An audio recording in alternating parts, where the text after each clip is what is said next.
Hello, and welcome to Wired for Change. I'm Amy Yee, and I'm sitting here today with Karen Moore, my new friend, at the Women in Compliance Conference in Austin, Texas. Karen and I have bonded over our mutual love for the phrase connecting the dots, I think. So true. Karen, you are an expert in compliance, and I believe you're the principal at a company called Sounding Board. Yes. And you're an adjunct professor at the Fordham University School of Law. Is that correct? I am in their Master of Studies of Law program. Amazing. Wow. Could you tell us a little bit more about your background and how you got into this space? Sure. I think like so many compliance professionals, I came at it backwards. So I think increasingly younger people are entering into compliance intentionally. A lot of the people that are in it or have been in it for a while kind of fell into it in very good fortune. So I started out as a lawyer. But maybe not such a traditional law path necessarily. When I graduated from law school, I clerked for a judge, which many lawyers do. But then I wanted to utilize my Russian language degree and my Your Russian language degree? Wow. Interest in Soviet culture. I'd studied there for a semester while I was in college, and I wanted to get back there. So pestered the law firm that had hired me after the clerkship to send me to their Moscow office. They said, "Oh, you can't do that without, training for a few years in New York." But Moscow was, just booming then, so they did send me with no experience. Where I quickly found out that I should have probably had some experience because files started being piled on my desk. I was like, "What's a distribution agreement?" It was just a little bit crazy, but so I learned kind of trial by fire. After about 5 or 6 years, I got headhunted to go into my first in-house role. So I, kind of took on a series of, sort of traditional in-house roles in a global company. I was in maybe not so traditionally in Russia, and then in the company's headquarters in Switzerland. So I was in Switzerland for a while. My region that I was heading, which was the Central Europe region, disappeared. It was a time where there were a lot of the Central European companies acceding to the EU. So they decided to get rid of the Central Europe region as a business unit. And so they had to figure out what to do with me. And the general counsel said, can you take on compliance, and if you don't like it, don't worry, because something will happen in the next year or two. But if you do that for now, you can always come back into traditional corporate law. So I did it kind of reluctantly. I thought, why? And it didn't take long before I completely fell in love with it. So that's kind of my backwards journey into compliance. And I held kind of senior roles there and in 3 other companies, so 4 industries altogether. So I've had a really great chance to understand, how compliance fits within a different company.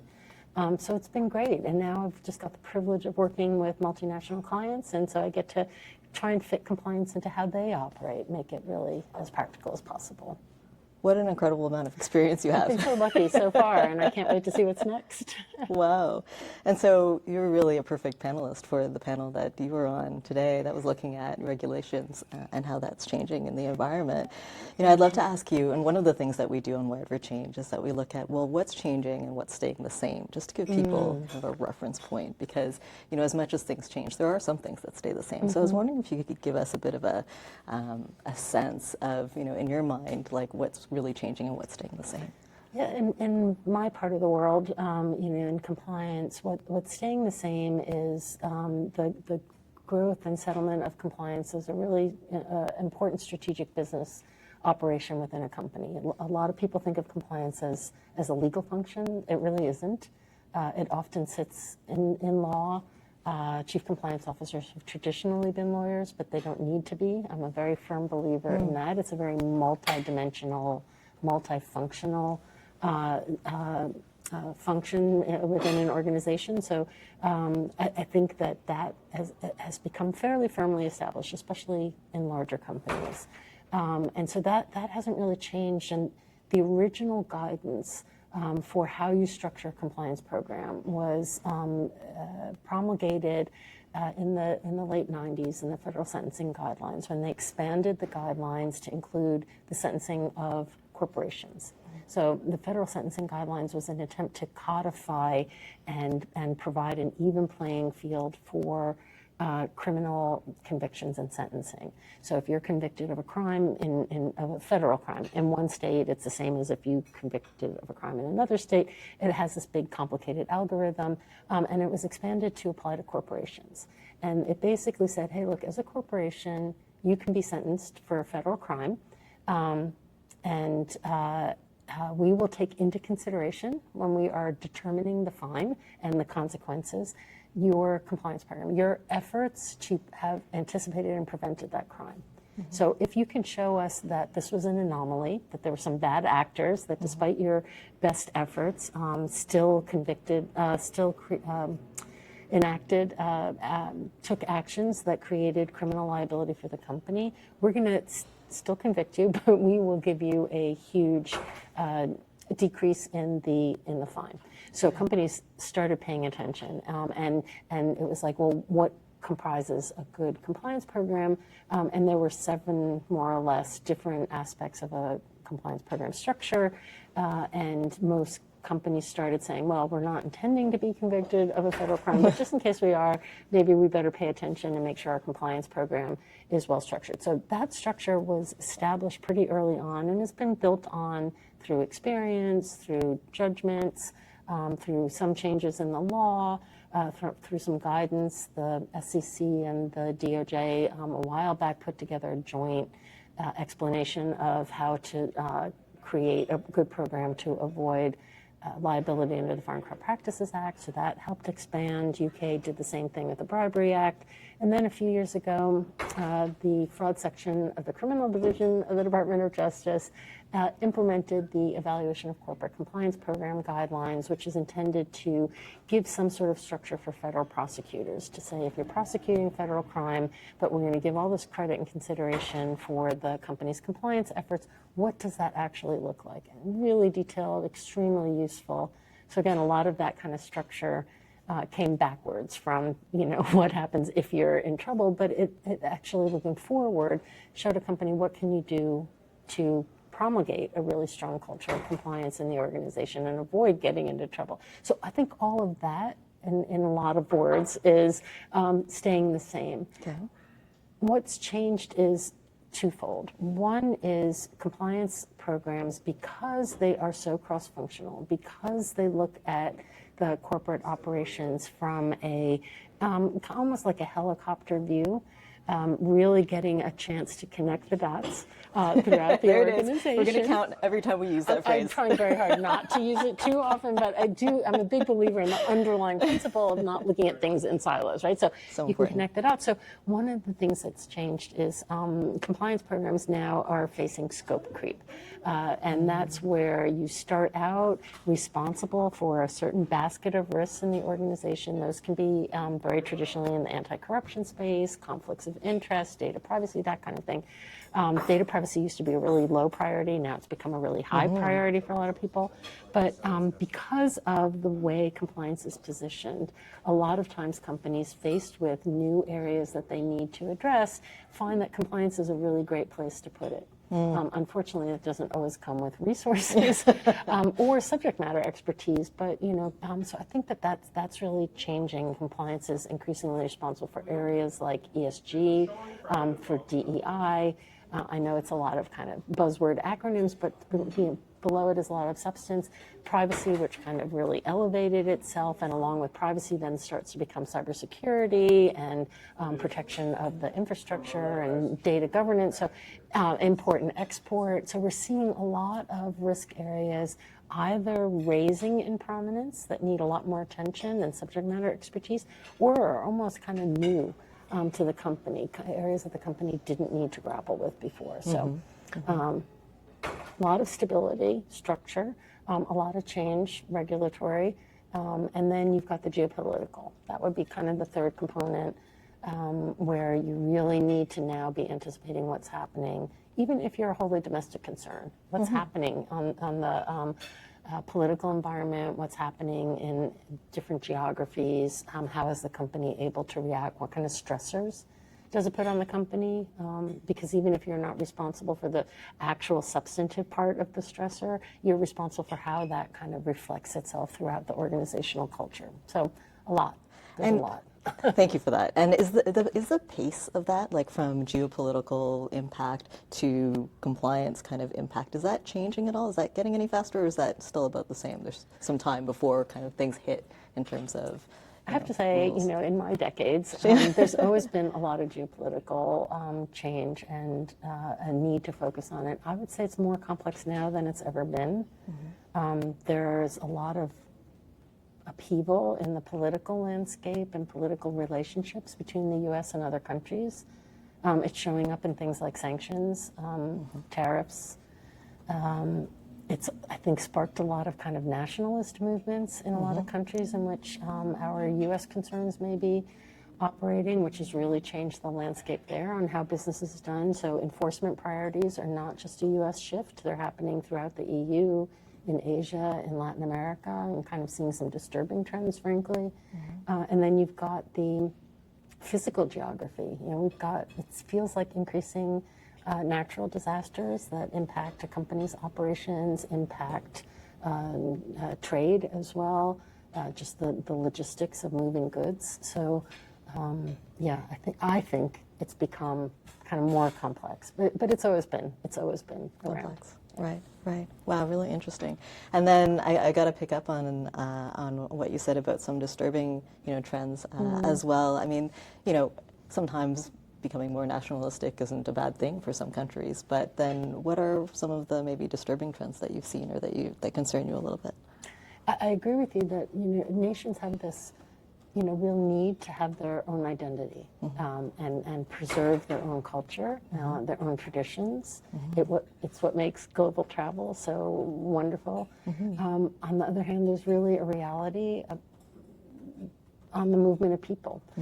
And a lot of nations are finding themselves all of a sudden not wholly Brazilian, not wholly Dutch. And the Dutch government just changed yesterday or the day before. And needing to accommodate that and the kind of stress it puts on this national identity versus this multicultural identity, I think that's a really hard shift for a lot of companies. It's made a lot of countries, it's made a lot of people feel really uncomfortable. And so you get this kind of like majority moving towards the right to say we need to protect our identity, which I really do respect and understand. Yet, on the other hand, it's being done in some places with a failure to accommodate the reality of a diverse population and the needs of a diverse population. So, yeah, I find it kind of worrisome in its execution rather than its reality. Interesting. I noticed on your LinkedIn profile that you mentioned a multidisciplinary approach to building programs in organizations. So I was wondering if you could tell us a little bit more about that. Absolutely. I think compliance started out as a legal operation. That's why you still see so many chief compliance officers coming out of law and so many companies still looking for that law degree and prosecution experience, which to me is kind of a misunderstanding of where compliance is now. So I find that the best teams are either built of or have very strong interplay with other functions. If you're dealing with third-party risk and you don't have any kind of procurement understanding or expertise, that's really hard. If you're dealing with artificial intelligence risks and you have absolutely no clue how that operates and how the risks present themselves, that's really hard. I found bringing audit people into the compliance field really helpful because they look at things from a very different perspective. It's very useful. Compliance is really a lot about marketing. Your customers are pretty much your whole internal employee population. How do you get them to drink your Kool-Aid, buy what you're selling? So having marketing people who know how to segment populations and know how to give the messaging in a way that it's going to be consumed in a useful way, incredibly helpful. Operations, if you've got a company that has complex logistics or manufacturing and you don't have anybody from operations either in your department or really in a strong role vis-a-vis your department, that's pretty difficult. Risk management, shareholder relations as well, because you have to think of your stakeholders. So yeah, I think there's almost no limit to who you can include. And then there's this great overlay that has happened in the last few years, which I absolutely love, which is the human behavioral element. Because at its heart, compliance is about identifying risk and then managing risk. And the managing risk component is not all about controls. It's about making you take the right decision in an informed and intentional way. And so understanding how people make those decisions, I find the whole behavioral psychology element, the behavioral economics approach on how rational or irrational decisions are taken, it's very, very valuable. So I'm doing that as a complete neophyte, but it's a really important part. So bringing in behavioral psychologists into your team or having them kind of help you design your program, really, really useful. Absolutely. I'm so excited because there are actually so many parallels with digital transformation from, I would imagine. you know, from the marketing side of things and needing to sort of, you know, pave the way for that change in many different ways and manage that change and the risks with people who might not have the experience or skills like to tackle that necessarily, and getting that message across from a marketing perspective.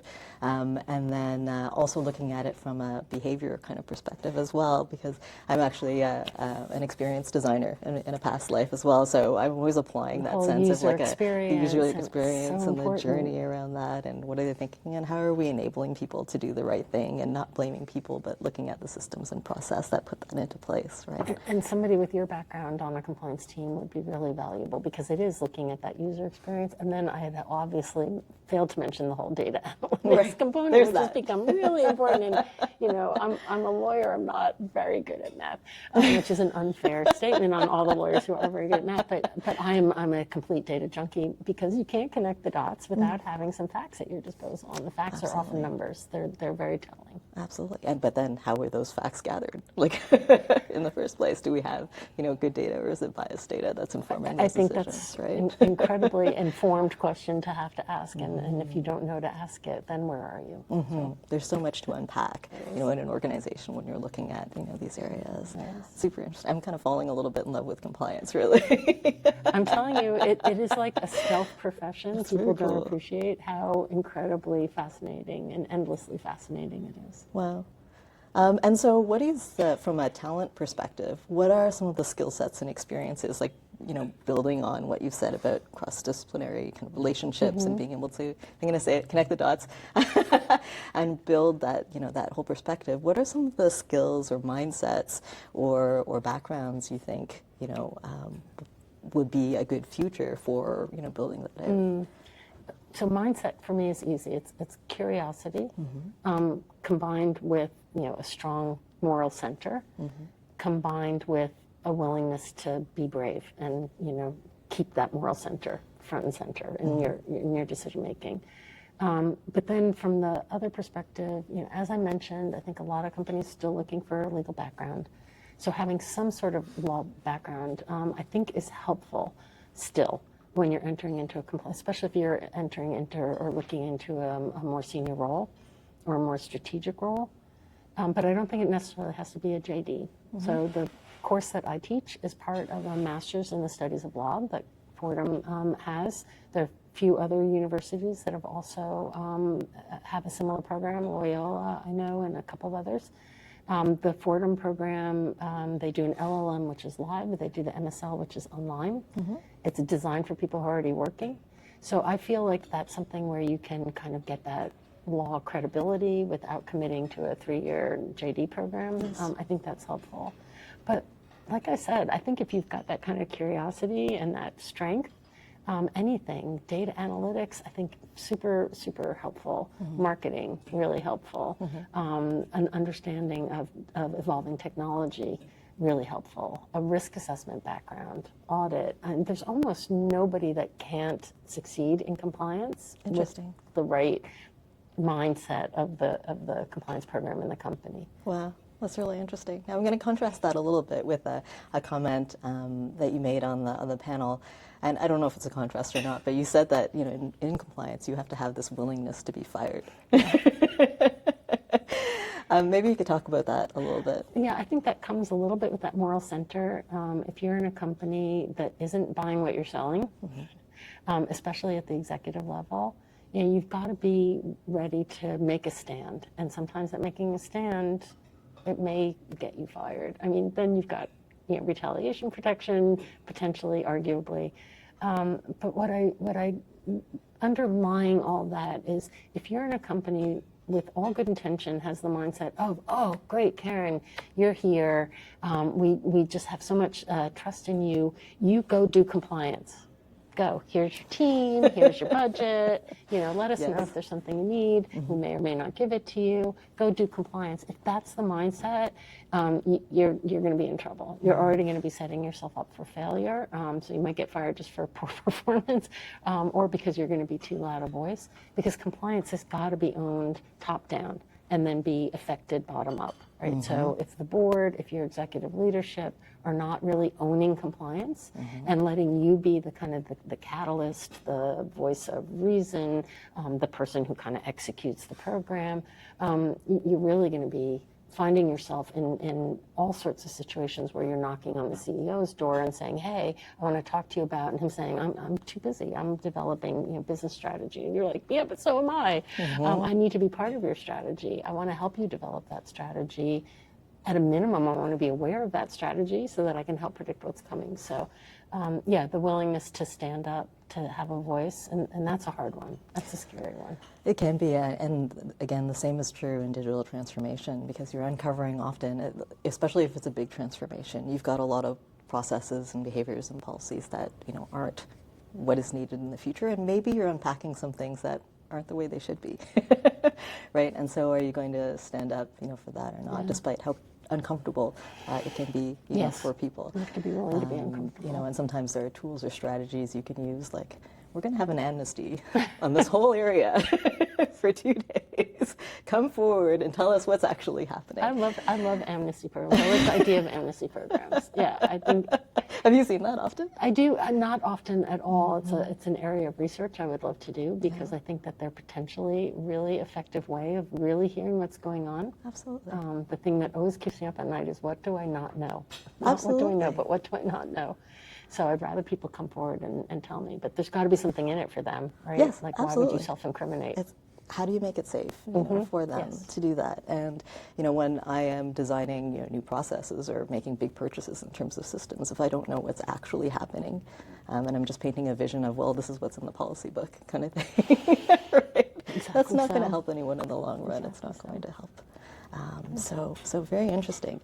Last question for you, just in terms of, I like to ask this question of my expert guests. Just what are people talking about around the compliance water cooler? Kind of what are the experts kind of thinking about, and what's top of mind, for them? For compliance? Yeah. Yes, so many things. I think where is the future of compliance in an AI world? And I think there's some concern that some parts of compliance will kind of be outsourced to AI. Which I think AI is a great tool for compliance. So I hope the concern's unfounded. Like I said, the scope creep. Just, am I going to have the know-how and the resources to address risks that I'm being asked to champion? So I think that's a big concern. Then I also talked to quite a few of my clients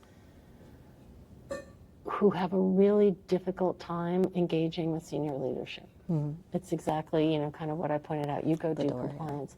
And they find that really frustrating, because you can't, like I said, you can't just do compliance. So that kind of access to or inclusion in a senior leadership role is, I think it's really discouraging. And I just wonder, with more pressures on the business to deliver, more uncertainty, more volatility, exactly the times when you need a good compliance program, is that compliance, is going to start to get shoved aside as a luxury rather than a necessity. Thank you. A lot of opportunity, a lot of worries. Good. Well, you seem to be enjoying what you're doing, and you're certainly a wonderful resource for people. I think you said, again, like, your company name is Sounding Board? Sounding Board Compliance. Amazing. Wonderful. Yes. People can check out your website or reach out to you. There's some information on there, and I love talking compliance, as you can tell. I can. Thanks for the opportunity. Thanks so much for being on Wired for Change. Appreciate it. Thank you. And that's another episode of Wired for Change. Hi, I'd really appreciate it if you take the time to subscribe to my channel and to like and view our content as we move forward. It's really going to help to support the creation of content and the lifting up of voices that are helping to drive change everywhere. Thank you.